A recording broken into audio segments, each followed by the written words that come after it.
What was the catalyst for you moving from drawing Chinese art to biology? I guess the abstract nature of a live object rather than just something man-made. The live objects were full of more surprise. Yeah, spider webs. I mean, just the fact that you break it and he rebuilds. I mean, that to me is encouraging about human nature. Why do we all fall apart when something isn't working instead of just get up and rebuild, you know? So I've painted lots of spider webs and things like that. I'm here today with Peggy Macnamara, the artist in residence at the Field Museum of Natural History in Chicago. Peggy, thank you for joining. My pleasure. I wanted to start just talking about, in general terms, how you first became interested in art and then how that evolved into specifically looking at art from a perspective of nature, biology. Yes. I did art in college, but I majored in art history and I went to graduate school in art history because I knew you could write a paper. You couldn't make a great painting. So that's what I did. And then I went to my head of my department and said, I really would rather be painting. And he said, oh, just go do it now while you have a chance. I wish I'd kept going because it was easy to stay with the PhD program. But anyway, so I came here because there was free parking in the front yard. And I walked in every day and I had a still life. So I didn't do animals. I did, from behind you, you can see all that Chinese stuff. So big cases and all laid out with beautiful Chinese artifacts. So that's what I drew in colored pencil, and they took about 3 months. And it's exactly what you're looking at. And it solved the composition problem because I'd have a beautiful pot and then I'd have the arch from the museum and then it all worked, you know. And kids would come up behind me and go, where's that? And I'd be like, how about paying attention? Like, look up, there it is. See, they're right there. Yeah. So they're big, huge. Yeah, yeah. But then Tom found me and, you know, said, go down. So I eventually moved into birds and mammals and, you know, it just doing something that was a little more than just having a concept. You know, I could tell a story about the bird or the animal or the reptile or like this is, you know, who knew that spoonbills kissed and things like that. So. And then eventually I got into the books. But you said that you wish you would have stayed with a PhD in art history? Well, I would, just because you carry that around as sort of a badge of something. I don't know. And I was interested and I was writing about, you know, the Chicago School of Architecture. But whatever, you know, this is my calling. Mm-hmm. The other just would have made jobs easier. But Bill Stanley, who you know, he introduced me to somebody at University of Chicago Press. And so she came and visited me and said, well, what do you want to write about? And I said, how about Illinois insects? And so then we were off and running. So I've done a bunch of books with them. What was the catalyst for you moving from drawing Chinese art to biology? Good question. It wasn't an interest in, so, you know, I mean, I had some interest, but I wasn't a birder. I guess the abstract nature of a live object rather than just something man-made. The Chinese stuff was man-made and the live objects were full of more surprise. So that's what got me into birds and mammals, I think. And then I was hooked. And especially, eventually I got interested in insects, which nobody looks at. And so that was fabulous, you know. But when you were a child, did you have an interest in art already as a child? No, I was one of 10 kids and my mother sent me to art lessons. She said I was crabby, so I needed something. But so I did it a little in high school too, but it was, yeah, I just thought you had to be an expert at the beginning. That's what I try to tell my students. But I took years of just doing figure drawing all day and drawing here. And then I got good, you know, I didn't come in good. I got to be a good draftsman and then I got to be a good, you know, it all comes slowly. I try to tell that to seniors in college, but they don't really believe me. They think I could do that when I was their age, but I couldn't. Yeah. But with most things, it takes repetition. Yeah, and I loved the process. I was very calm, and you know, it's a great form of meditation if you don't take yourself too seriously and you just do your thing. And here, like the alligator behind you, you know, that's 3 weeks, 4 weeks of painting, just coming back to the same locale. There it is, laid out perfectly, and it's not a photo. much better than a photo. And yeah, so I think, yeah, that's what did it. Yeah. And then why did you decide to leave colored pencils as your medium and move to watercolor? Well, this in colored pencil would take 3 months, and in watercolor it takes 2 weeks. So I didn't have any watercolor classes, or no one ever taught me, which is good, because I've written a lot of books on how all that stuff is not true. Like leave the white, blah, blah, blah, all the rules. I treat it just like oil and acrylic. You know, I erase if I want, I change, I can do almost anything, because I'm not hearing a teacher in my ear, which is good. So that I thought, well, I'll try it, you know. So I showed up one day and I was like, oh my God, it's so fast, so much faster. And I learned from colored pencil. I learned layering to make color. So I never mix a brown, which tons of nature is brown. I layer complementary colors and they make a beautiful brown. So, you know, it taught me a lot besides patience. And if I ran like a little prison where you learn how to paint, I would make people start with colored pencil. And so speed is the factor that you switch from color. But you don't dabble in acrylic or oil paint? No, I have done murals on walls. I have one downstairs in the animal kingdom, and I don't notice any difference. I painted in oil, one of those big dioramas. Yeah. So the speed was there with oil and acrylic too? Yeah, it was the same process as I used for watercolor. And they put watercolor over in this category that's, I don't know what, and then it's not true. Yeah. Or at least I found that I could do almost anything I wanted. Yeah. And how do you decide what specimen or what organism that you're going to paint next? You know, I just, eventually, soon after getting into birds and doing all that, I started to work on an insect book. I think I have one. Yeah, this is an example. So this would be a plate in the insect book. Right. So I could do him while he was drying. I'd do him.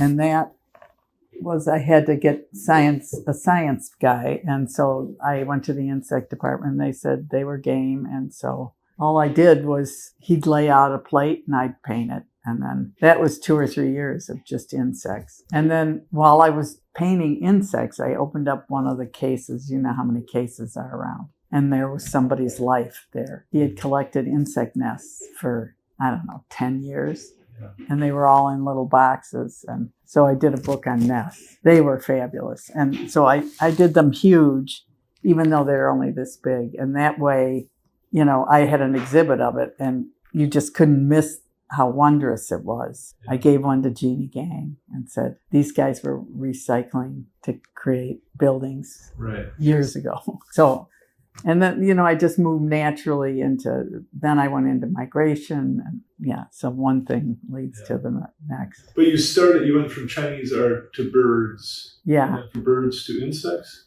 Yeah, well, I painted down in the bird and mammal hall for a while, like I did everything.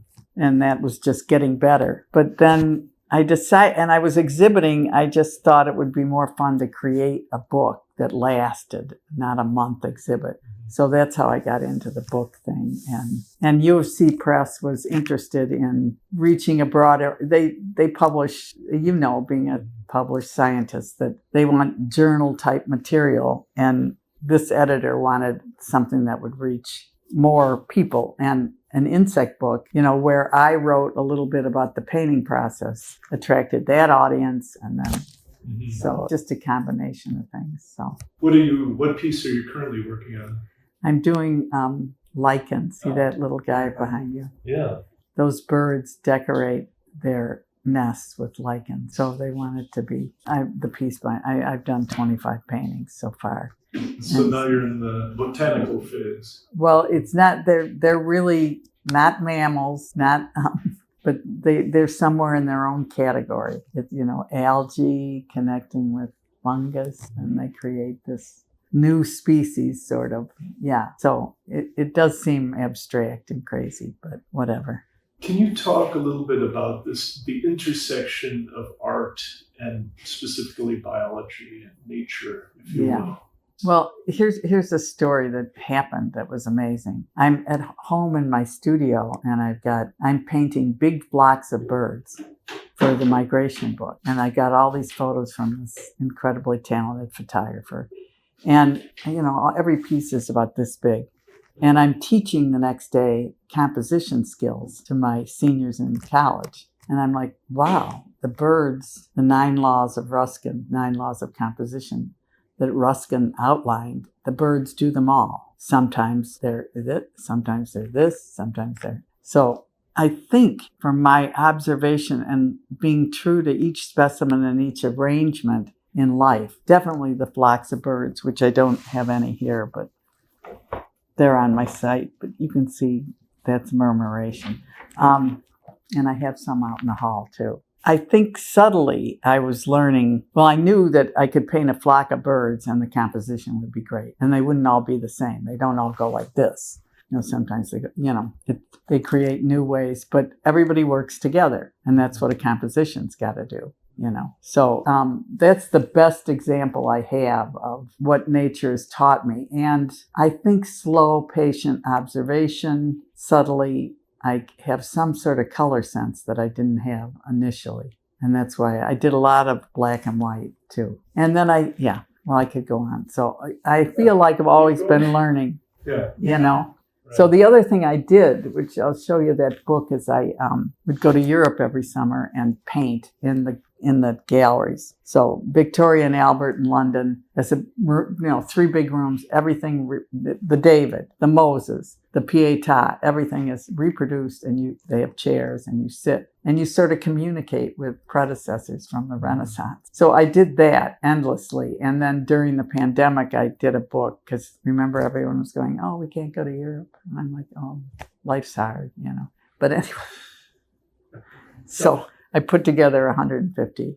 drawings I did in Europe. But that was another way I was learning, like sitting here and observing a bird.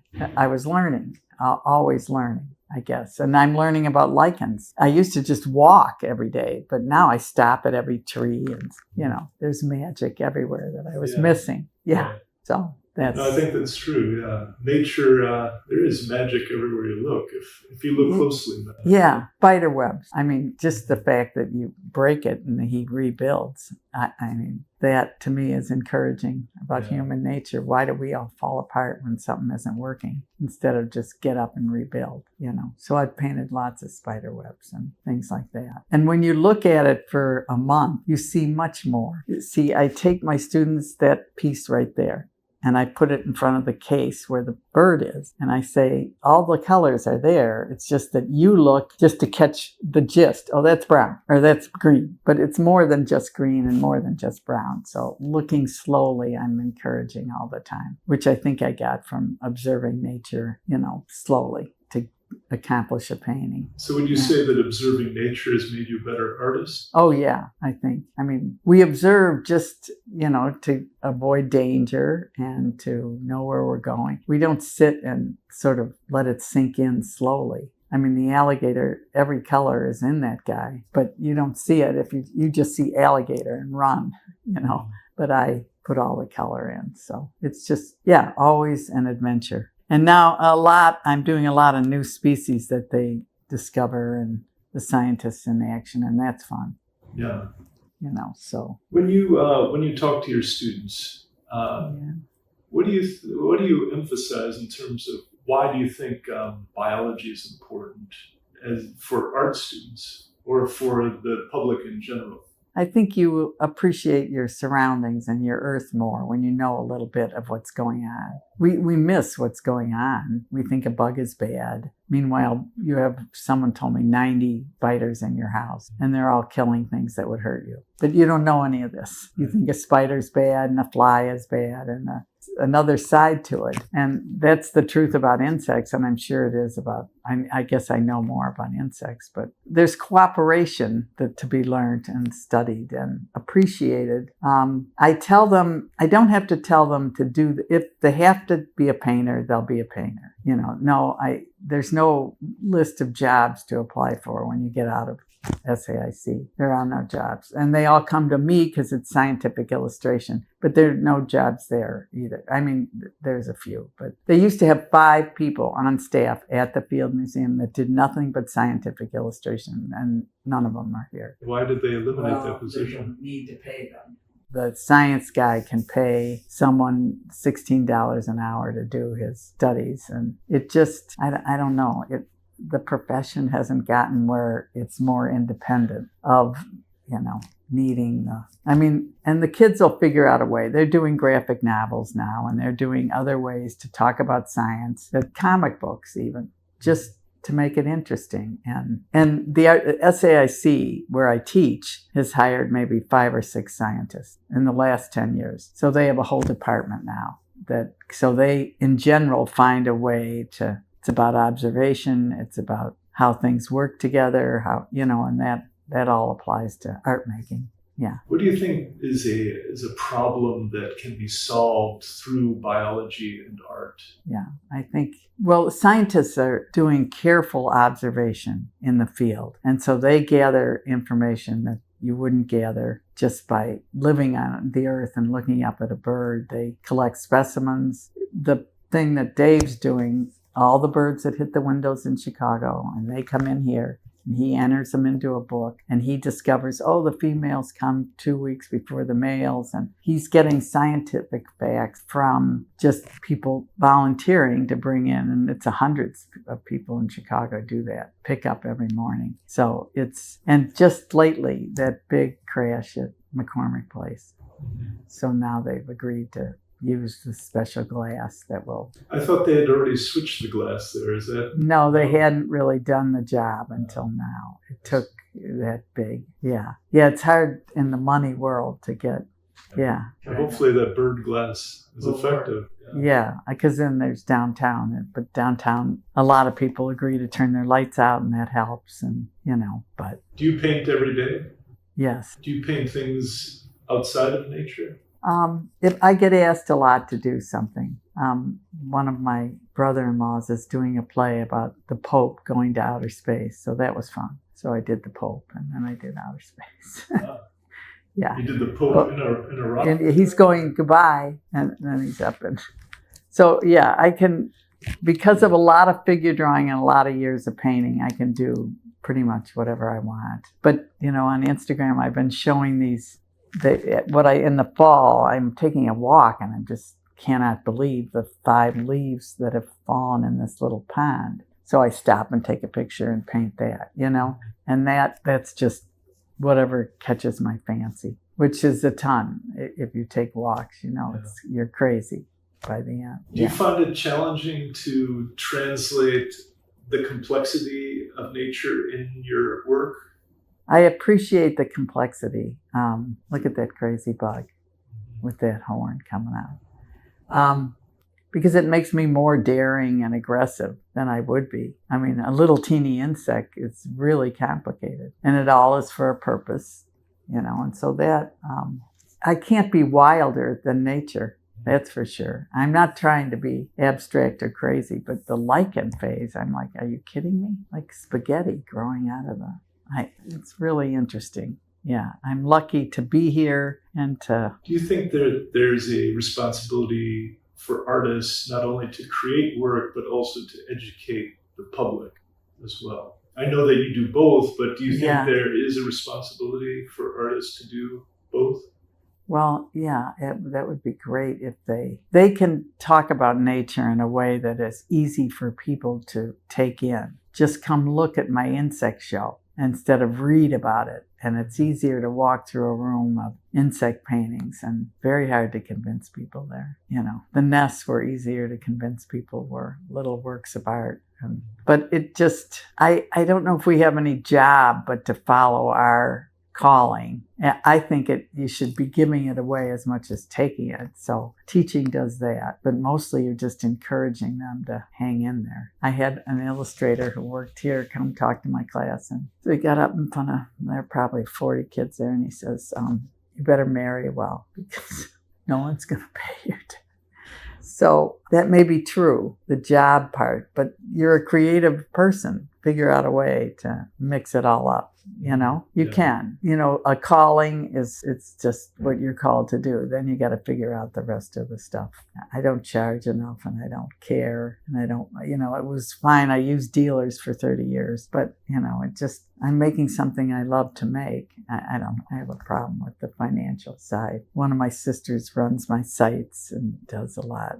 A lot of artists seem to have that same challenge, right? Yeah, I mean, you're definitely called to do it, but To monetize it. Yeah.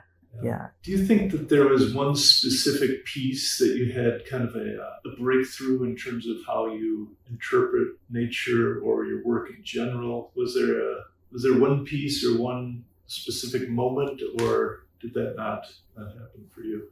Yeah, I think all the browns, and I think that combination of the years in colored pencil and then moving to watercolor, and so much of nature being brown and gray. And I had a little advantage being able to create them by the layering of complements that created something more beautiful. So I never fall into the sort of bad habit of just like quickly getting something. I put a little something and then I see how it reacts to what's next to it. Watercolor, like colored pencil, it likes to be transparent. That's when it's at its best. So you don't want to just put down the green leaf. And getting my students, for instance, the leaf isn't green. I go, it's blue and it's yellow and it's this and it's just look at it slowly and then you'll appreciate all the. So I think that ties into being able to look at specimens slowly, which I did here, and I never felt a time that I got to get that quick. It's like the longer I fiddled layering or building, the better I got. Yeah. Is there a specific artist from history that you admire and look towards for inspiration? Well, what I did after grad school is I just did what Leonardo did. I had studied a lot of the Renaissance and art schools. I took something at class at the Art Institute and nobody was putting anything on paper. They were, I don't know what. So he did drapery studies and figure studies for years, and then he went into Verrocchio studio. So that's what I did. I figure I'll train myself the same way they were trained, which nobody, if you're a freshman at the Art Institute, you're told to get an idea, not to improve your practical skills. Why do you think that is? Because the art world is, a harrowing experience and new. Well, it's just like in music or anything else. But I'm not sure you have to have a respect and an understanding of how things got to be the way they are before you can get it. You will get an idea. I was about 30 and I thought, I think I'll paint everything behind the scenes at the Field Museum. So I went into all the private areas and opened drawers that had 30 birds, and that's what I did, and talked about collecting and, conservation. But that I wasn't ready to do that at 18, But you had been working on your skill set. I had, but I just was going to get the Renaissance skill set. And I remember exhibiting drapery studies and people going, why are you showing your? And I said, well, what I'm doing, I'm learning how to make things appear three-dimensional on a two-dimensional. And it's hard to get my students to slow down and do that. They're in a hurry to get somewhere or, that kind of thing. So do you think artists of today they're less prepared or their skill sets are not where they should be? Some, but there are a lot that are very well prepared. So it depends on I have a student in my class that went to community college before, and she's great because she took, basic stuff. But then again, I had a table back in my classroom and they were doing comics 25 years ago. And I just let them be because this was the calling. They were going to tell stories with comics. Now she teaches at the Art Institute and she has a lot of students so that mix of telling a story and drawing and not observational drawing, but, that has a place. And so I'm glad that evolved. That was the freedom created that. If we were treating them like it was Renaissance. That was just my calling. I don't assume it to be everybody's. What kind of emotional response do you hope that your work elicits in someone looking at your artwork? Or do you not think about a reaction that you're hoping? I really don't think about the viewer very much. I think I'm supposed to listen to myself that's sort of like, oh, people like me if I do this. Well, I'm not going to do that. So they don't like me, you know. I don't, if I like the work I'm doing, then I feel good about it, and I can usually get someone to look at it. But people have different tastes and different likes, and it's fine if they, you know. But that's probably a good approach. You know that your work will resonate with others just based on how it feels for you. Yeah, and my subject matter, and people are. I had a mammal guy lean in one day and go, "You use too much color," and I wanted to say, "You don't see all the color." But I did. I know better. Keep my mouth shut. Yeah. Bill Stanley was a big help to me. Yeah, Bill was a great guy. Yeah. I mean, he really. There's a picture of us in Africa on that. He has this up behind my head. Oh, yeah. How many expeditions did you go on? I did that. Was that Tanzania? Yes, and what happened is somebody at the zoo asked me to do something, and it was unusual, and they paid me a lot of money, and so I just gave it to Bill that day and said, I'm going to go on one of your things. But I normally wouldn't have, spent any money on it. And then I went with action people. I've been a bunch of times, but I'm not a hardy. Madagascar was my first, and I took my daughter with me, and somebody took us into this woods about a mile in and said, the bathroom's about a mile that way. And we were like, what? So I think you got to do that right away from your teens on. So I didn't. Anyway, that's fine.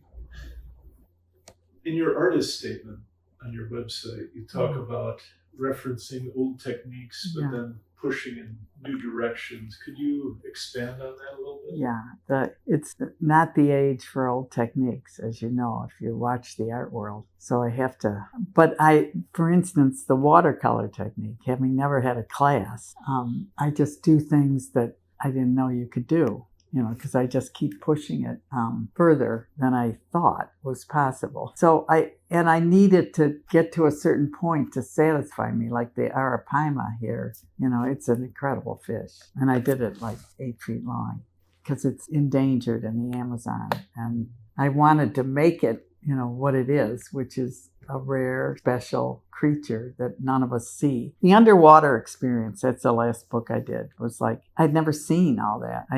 She went down in Alvin and took videos. So I went down in Alvin. And like this world, isn't it 75% of our Earth?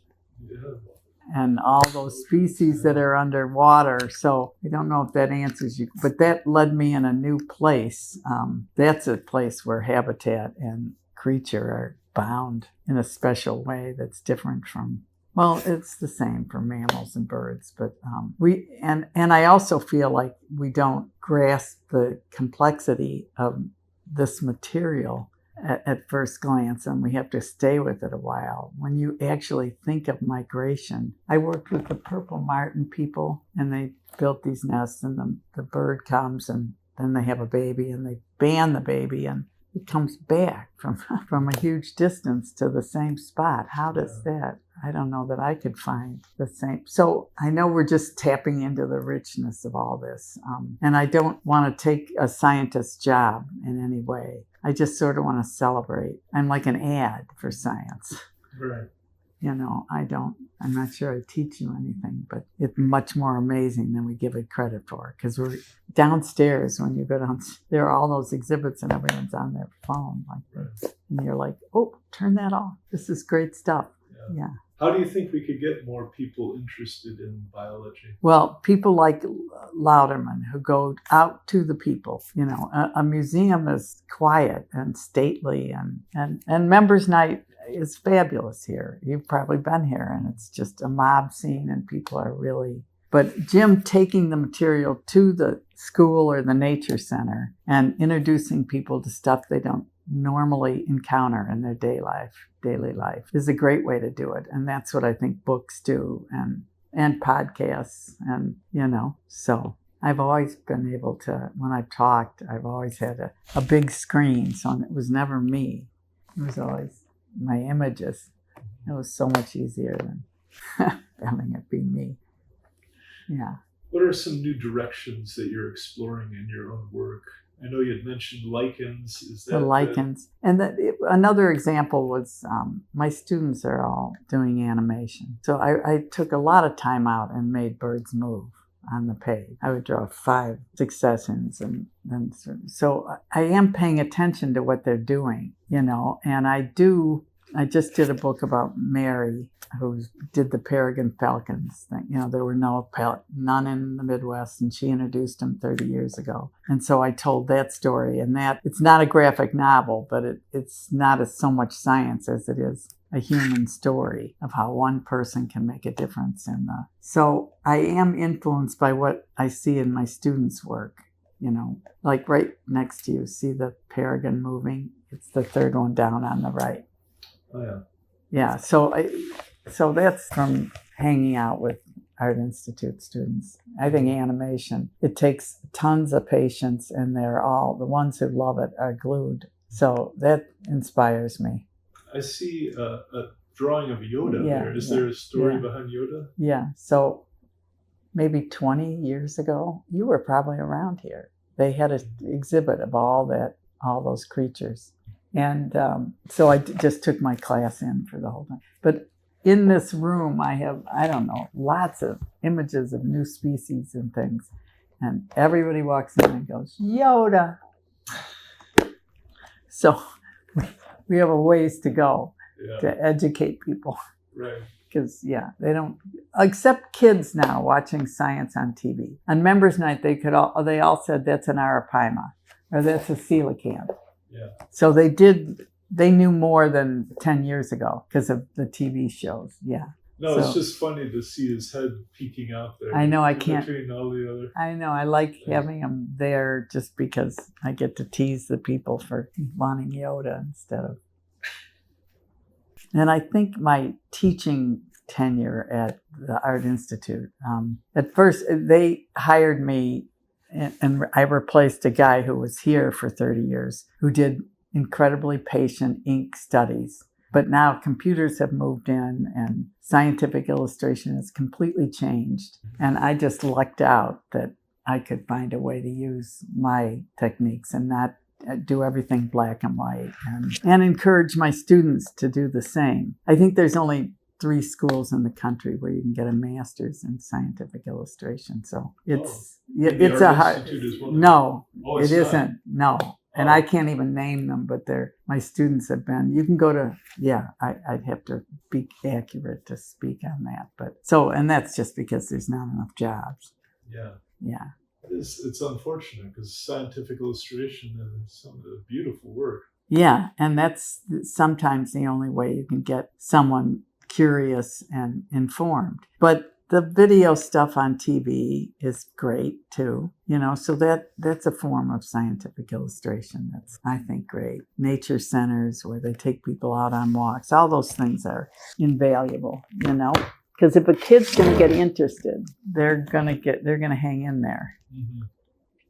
How does your work with nature and art inform something about your own humanity? Yeah, how fragile we are. I'm very appreciative of the gifts in the earth around me, that's for sure. I think it affects your spiritual life if you have one or need one, and there's a way of it's moving all the time, the way your life is, and you accept and thinking is dangerous. So I tell them when they're making something, go on instincts and, maybe I'll try this and maybe, but don't fall into the pattern of, self-criticism for no reason. It doesn't build anything. I mean, if you do have a defect, you try to fix it, but you celebrate what you're good at, and that's enough, What advice would you have for aspiring naturalists or artists that want to do this type of work? Maybe 70 students a year. And I have found over the years that I don't have to tell anyone. The ones that need to do it, find a way to do it. The ones that don't need to do it. I'm always struck when someone says, I haven't painted in years. I'm like, well, how are you surviving? It's like an antidepressant or something. And a gift. I am very grateful that I had the time, I made the time, got the time. I had a lot of kids, and my mother did not do the mother thing, overdo it. So I never felt like I had to, and they're all fine. Maybe better because I went and did this. You know, they're academics or they're doing something they love. So by example, you can. Yeah. Yeah. Did any of your children become an artist? Well, one's an architect. Ah. And then I have an English professor and a philosophy professor. And then another son who's very good at, yeah. So they took it in without me talking about it, that I know it's better to buy a business and all that, but sometimes you're just called to something else. And I don't feel like I've missed out on anything. You know, Well, quite the opposite, right? It's enriched your life. Yeah. And I had a sister, one of my sisters lost one of her kids. So she wanted to just come and paint. She taught on the West Side special ed, but she'd come, I think she came once or twice a week for 4 or 5 years. I watched her she'd last an hour in the beginning. Then she could last 2, 3, 4. She did beautiful work by the end of the thing. And it worked as something to soothe her and talk about the kid. You know, she painted everything about him. And like therapy. Yeah, it was great for her. And now everybody in the museum says, "Where's your sister?" She was very well liked. Yeah. But does she still paint? She does a little bit, but she's so into helping others. So after she started knitting in, high schools on the West Side and Catholic charities and homeless shelters. And now the problem with the business is she buys the knitting and then she gives it to them, and then she buys the hat or whatever they make. So wait, nothing's coming into the business. But it's expanded amazingly, and it's been, she loves it, and so she's found a way to give back, and that's her, your circumstances have to be a little lucky, but then again, it's just, you can wiggle things around. You don't need one, I say get a teaching position if you like teaching, and then try and, you mix it up a little bit, so. Luck or being in the right place at the right time also. Yeah. And people say that to me. How did you become artist in residence? I was here for probably 10 years, every day before anyone noticed me. And then Tom came down and noticed me. And then a few little things like that. Bill Stanley introduced me to UFC. But it's not like I wouldn't have continued to come every day. I didn't need, it was a blessing to have this all set up for me. And But thank you for your time.